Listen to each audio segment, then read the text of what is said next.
ഉച്ചയ്ക്ക് മുമ്പ് തന്നെ കുഞ്ഞിപ്പണിനെ ഡിസ്ചാർജ് ചെയ്തു. ഡിസ്ചാർജ് ആകുന്നതിനെ കൊണ്ട് തന്നെ സാറാമ്മ ഹോസ്പിറ്റലിലേക്ക് വന്നില്ല. വിനു രാവിലെ ക്ലാസ്സിൽ നിന്ന് കയറി അറ്റൻഡ് ചെയ്ത് നേരെ ഹോസ്പിറ്റലിലേക്ക് എത്തി. വിനു വരുമ്പോൾ റൂമിൽ ശിവയും കുഞ്ഞിപ്പണ്ണും മാത്രമേ ഉണ്ടായിരുന്നുള്ളൂ. ആൽവിയും നീയും ഡോക്ടറെ ക്യാബിൻ വരെ പോയിരിക്കുവാണ്. ശിവക്കൊപ്പം കളിയായിരുന്ന കുഞ്ഞിപ്പണ്ണ് വിനുവിനെ കണ്ടപ്പോൾ അവന്റെ മേലെ ചാടിക്കറി വിശേഷം പറയാൻ തുടങ്ങി. വിച്ചു വിജുനായോ ഇജാരാഞ്ഞ് ഇജേ മോളുടെ ചേച്ചിനാ ആണോ? അത് വിച്ചുവിനെ അറിയില്ലായിരുന്നല്ലോ. എന്നിട്ട് ചെറിയച്ഛനും മാമന്റെ മോൾക്ക് ഇഷ്ടായോ?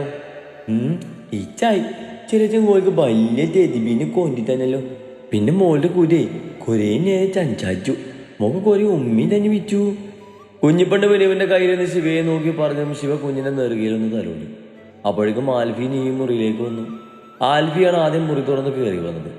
അവനെ കണ്ടതും പപ്പാ എന്നും വിളിച്ചവന്റെ കയ്യിലേക്ക് പോകാൻ ആദ്യം കുഞ്ഞിപ്പണ്ട് ആൽഫി ചെന്നവളെ വാരിയെടുത്തു.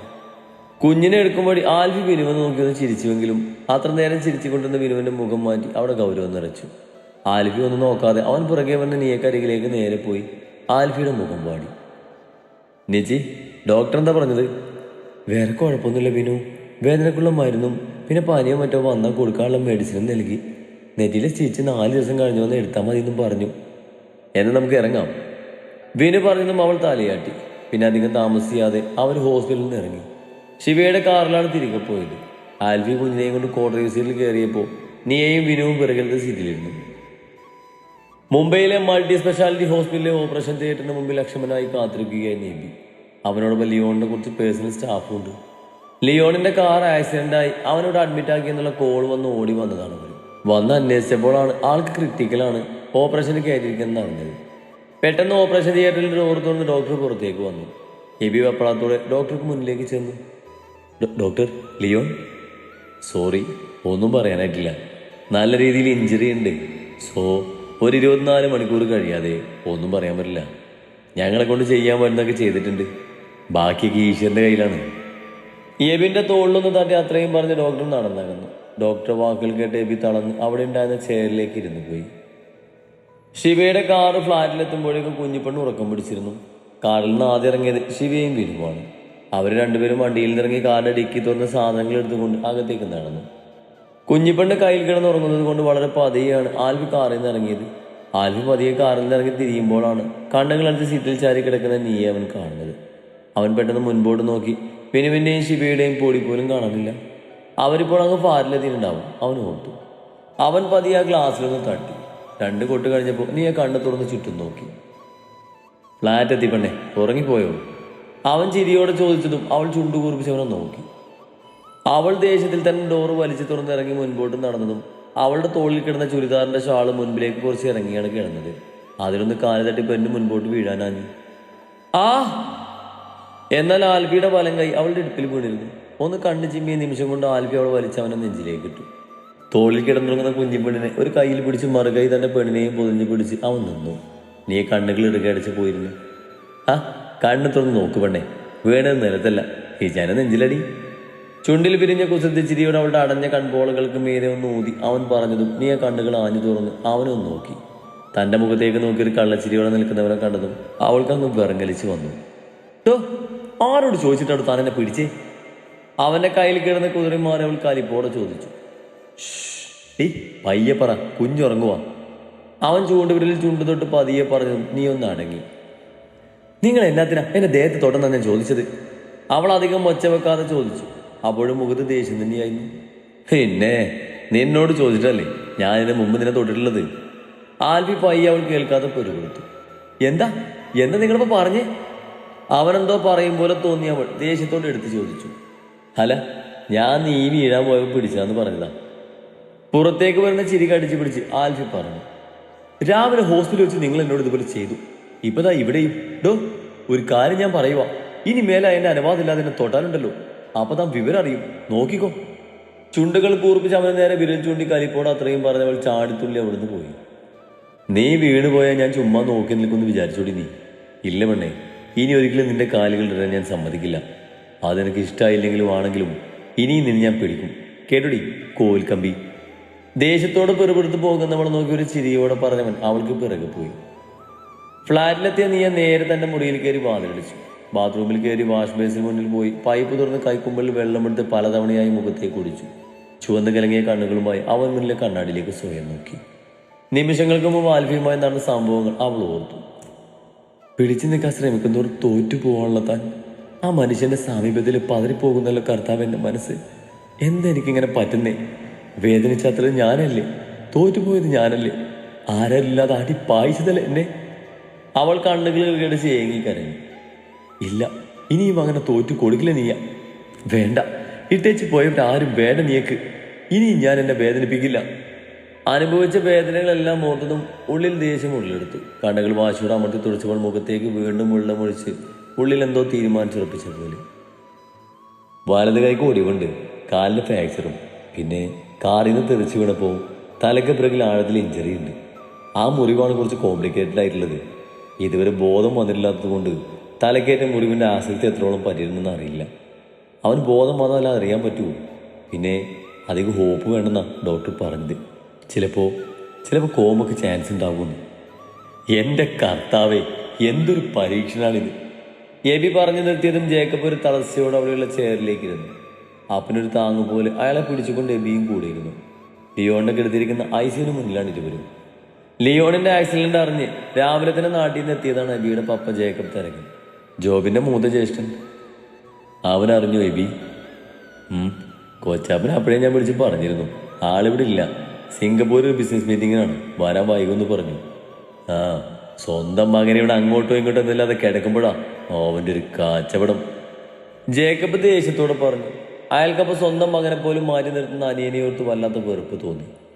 എബി, നീ ഒന്നിവിടെ ഇരിക്ക്, ഞാൻ ആ ഡോക്ടറൊന്ന് കയറി കണ്ടേച്ച് വരാം. എൻ്റെ ചെറുക്കൻ്റെ കാര്യം ഓർത്തിട്ട് എനിക്കൊരു സമാധാനമില്ല. പറഞ്ഞുകൊണ്ട് ജേക്കബ് എഴുന്നേറ്റു.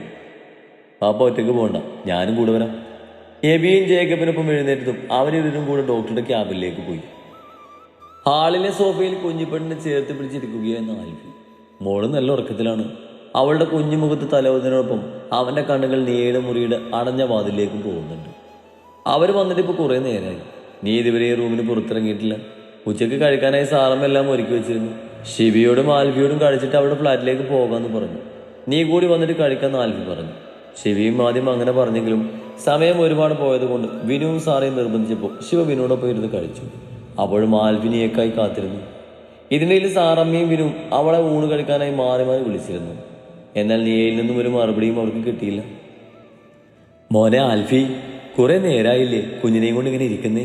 എഴുന്നേറ്റ് വാ, വലത് കഴിക്കാം. സാർ അവൻ കരികിലേക്ക് ചെന്ന് പറഞ്ഞു.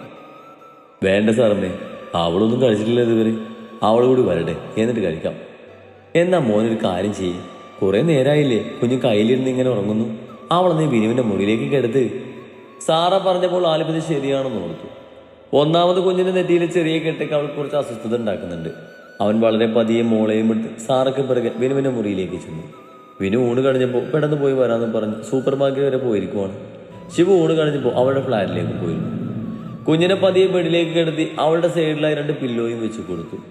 അപ്പോഴാണ് വിനുവിൻ്റെ മുറിയിലെ കട്ടിലിനോട് ചേർന്നുള്ള സൈഡ് ടേബിളിലെ ഫോട്ടോ ഫ്രെയിം ആൽഫി ശ്രദ്ധിച്ച്.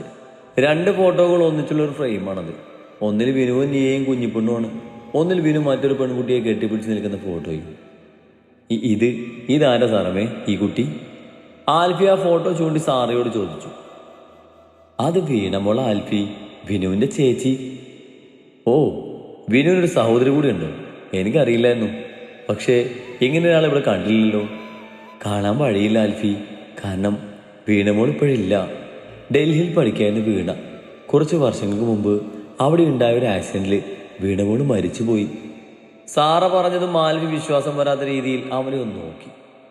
വിനു ഒന്ന് മെഡിസിന് പഠിക്കാൻ കയറിയതുണ്ടായിരുന്നുള്ളൂ. അച്ഛനമ്മമാർ ചെറുപ്പത്തിലേ മരിച്ചവനെല്ലാം ചേച്ചിയായിരുന്നു. ചേച്ചിയുടെ പെട്ടെന്നുള്ള മരണം അവനെ വല്ലാതെ അങ്ങ് തകർത്തു. കൂട്ടത്തിൽ പഠനം അങ്ങ് ഒഴിവാക്കി വല്ലാത്ത ഡിപ്രഷൻ സ്റ്റേജിലേക്ക് പോയി അവന്. എന്നാൽ അതിൽ നിന്നൊക്കെ മാറി ഇപ്പോഴത്തെ ഈ വിനു ആയത് നീ അവന് കിട്ടിയ ശേഷമാണ്.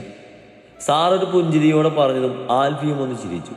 വിനുവിനോടുള്ള ഇഷ്ടവും ബഹുമാനൊക്കെ ആൽഫിയുടെ ഉള്ളിൽ വീണ്ടും കൂടുകയായിരുന്നു. സാറമ്മേ! പെട്ടെന്ന് നീയുടെ വിളി കേട്ടതും സാറയും ആൽഫിയും ഒന്നിച്ച് തിരിഞ്ഞു നോക്കി. എന്നിട്ട് വേഗം വിനുവിൻ്റെ മുറിക്ക് പുറത്തേക്ക് ഇറങ്ങി. അപ്പോൾ കണ്ടു ഡൈനിങ് ടേബിളിൻ്റെ അടുത്ത് നിൽക്കുന്ന നീയെ. സാറമ്മേ, ദാ ഈ പണം അയാളുടെ എടുത്തോളാൻ പറ. കയ്യിലിരുന്ന പണം മേശപ്പുറത്തേക്ക് വെച്ച് വെളുപ്പ് പറഞ്ഞു. ആൽഫി ആ പണത്തിലേക്കൊന്ന് നോക്കി. എന്തിന്? അവൻ നീയോട് ചോദിച്ചു. എനിക്ക് രാവിലെ നിങ്ങൾ വാങ്ങി തന്ന ഭക്ഷണത്തിന്റെ പൈസയാണിത്. പിന്നെ എന്നെ ഹോസ്പിറ്റലിൽ നിങ്ങോട്ട് കൊണ്ടുവന്ന് വിട്ടതിന്റെ ടാക്സി കാശും. അത് എത്രയാണെന്ന് വെച്ചാൽ അത് നിങ്ങൾക്ക് എടുക്കാം. അവന്റെ മുഖത്തേക്ക് തന്നെ നോക്കി ഗൗരവത്തോടവൾ പറയുന്നത് കേട്ടതും ആൽഫിക്ക് ദേഷ്യം വന്നു. എങ്കിലും അവൻ സ്വയം നിയന്ത്രിച്ചു. മോളെ, നീ എന്ത് ഈ പറയുന്നേ? ആൽഫിയോട് ഇങ്ങനെ കണക്ക് പറയുവാണോ? വേണം സാറമ്മേ, കണക്ക് പറഞ്ഞ് മതിയാവൂ. എനിക്ക് ഇയാളുടെ യാതൊരു ഔദ്യോഗികം സ്വീകരിക്കേണ്ട ആവശ്യമില്ല. കാരണം ഇയാൾ എനിക്ക് ആരുമല്ല. ഉറച്ച ശബ്ദത്തിൽ നീ ആൽഫിക്ക് നേരെ പറഞ്ഞു. നീ എന്താ ഇവ ഈ പറയുന്നേ? ഞാൻ നിനക്കും മോൾക്കും വേണ്ടി ചെയ്യുന്നത് നീ കണക്കിടുകയാണോ? നീയും കുഞ്ഞ് എൻ്റെ അല്ലടി, അതെന്റെ അവകാശമല്ലടി. അവള് കുഞ്ഞിപ്പെണ്ണ്, അവൾ നമ്മുടെ മോളല്ലടി. അവൾക്കരികിലേക്ക് കുറച്ചുകൂടെ നീങ്ങിയെന്ന് അവൻ ശാന്തമായി ചോദിച്ചു. അതെ, ശരിയാ, എന്റെ കുഞ്ഞ് നിങ്ങളുടെ ചോര തന്നെയാ. അത് ഞാൻ സമ്മതിച്ചു. ഞാനത് മറക്കുന്നില്ല ആൽഫി. അവൾക്ക് ജന്മം കൊടുത്തത് നിങ്ങൾ തന്നെയാ. അതെങ്ങനെയാ സംഭവിച്ചതെന്നൊന്നും നിങ്ങൾക്ക് ഞാനായിട്ട് പറയണ്ടല്ലോ അല്ലേ? അവൾ ചോദിച്ചതും ആൽഫിയുടെ തലതായിരുന്നു. അവളോട് ചെയ്ത തെറ്റിന്റെ വേദന അവൻ അറിയുന്നുണ്ടായിരുന്നു. എന്റെ അന്നമോൾക്ക് ജന്മം കൊടുത്ത അച്ഛൻ നിങ്ങൾ തന്നെയാ. പക്ഷേ എനിക്ക് നിങ്ങൾ ആരുമല്ല. അതുകൊണ്ട് എന്റെ കാര്യങ്ങളിൽ തനിക്കൊരു അവകാശമില്ല. ഒറ്റക്കായി നീയാ. ഇനി അങ്ങോട്ടും അത് മതി. ഞാൻ ആഗ്രഹിച്ച സമയത്ത് നിങ്ങൾക്ക് എന്നെ വേണ്ടായിരുന്നു. എന്റെ മോള് അവളെന്റെ ഉദരത്തിൽ വളരുമ്പോഴും ജീവൻ പോകുന്ന വേദനയിലേക്ക് അവളെ പ്രസവിക്കുമ്പോഴും ഒക്കെ ഞാൻ നിങ്ങളെ ആഗ്രഹിച്ചിട്ടുണ്ട്. നിങ്ങളുടെ സാമീപ്യം കൊതിച്ചിട്ടുണ്ട്. എന്നാൽ അപ്പോഴെല്ലാം ഞാൻ ഒറ്റക്കായിരുന്നു. അതുകൊണ്ട് ഇനി അങ്ങോട്ടും അങ്ങനെ തന്നെ മതി. സോ ഇനിയും ഓരോന്ന് പറഞ്ഞ് ഇവിടെ നിൽക്കണമെന്നില്ല. നിങ്ങൾക്ക് പോകാം. ദേഷ്യത്തോട് അവനോട് അത്രയും പറഞ്ഞ് അവന്റെ മറുപടിക്ക് കാക്കാതെ നേരെ വിനുവിന്റെ മുറിയിലേക്ക് പോയി കുഞ്ഞിനെ എടുത്ത് വീണ്ടും തന്റെ മുറിയിലേക്ക് കയറി കഥ ആഞ്ഞടിച്ചു നീയാ. ആൽഫി ഒരു നിമിഷം കണ്ണുകളടച്ചു നിന്നു. അവളുടെ ഓരോ വാക്കുകളും ഉള്ളിലെ മുറിവിൽ കൂടുതൽ ആഴത്തിൽ വേദന ഉണ്ടാക്കുന്നത് അവൻ അറിഞ്ഞു. മോനെ ആൽഫി. സാർ അവന്റെ അരികിൽ ചെന്നവന്റെ കയ്യിൽ പിടിച്ചതും അവൻ കണ്ണുകൾ തുറന്നവരൊന്ന് നോക്കി. അവന്റെ നീലമിഴികൾ നിറഞ്ഞിരുന്നു. അവൾ ദേഷ്യം കൊണ്ട് പറഞ്ഞതാ. എല്ലാം അത്രയ്ക്ക് അനുഭവിച്ചതല്ലേ അവള്. മോനൊന്നും ഓർക്കരുത്. ഹേയ് ഇല്ലമ്മേ, സാരല്ല. അവൾ ഈ പറഞ്ഞതൊക്കെ കേൾക്കാൻ ഞാൻ അർഹനാണ്. ഒരു സോറി കൊണ്ടൊന്നും അവൾ അനുഭവിച്ചൊന്നും മാറില്ലെന്ന് എനിക്കറിയാം. അതൊരു കുഴപ്പമില്ല. പുഞ്ചിരിക്കാൻ ശ്രമിച്ചുകൊണ്ട് അവൻ അത് പറയുമ്പോൾ ഇടറി പോകുന്നുണ്ടായിരുന്നു അവന്റെ ശബ്ദം. അത് കേട്ടതും സാറക്കും വിഷമം തോന്നി. അവൻ പിന്നൊന്നും പറയാൻ നിൽക്കാതെ പുറത്തേക്ക് ഇറങ്ങാനായി തിരിഞ്ഞതും കണ്ടു ഡോറിന്റെ അടുത്ത് നിൽക്കുന്ന വിനുവിനെയും അവന് പിറകിൽ നിൽക്കുന്ന ശിവിയെയും. അവരിരുവരെയും നോക്കി ചിരിച്ചെന്ന് വരുത്തി ആൽഫി അവിടെ നിന്ന് ഇറങ്ങി തന്റെ ഫ്ലാറ്റിലേക്ക് പോയി. വിനുവിനെ നോക്കിയിട്ട് അവന്റെ പിറകെ ശിവയും. ആൽഫിയുടെ മുഖം കണ്ട വിനുവിന് വേദന തോന്നി. അവനോട് ഉടനെ ഒന്ന് സംസാരിക്കാൻ അവൻ തീരുമാനിച്ചു.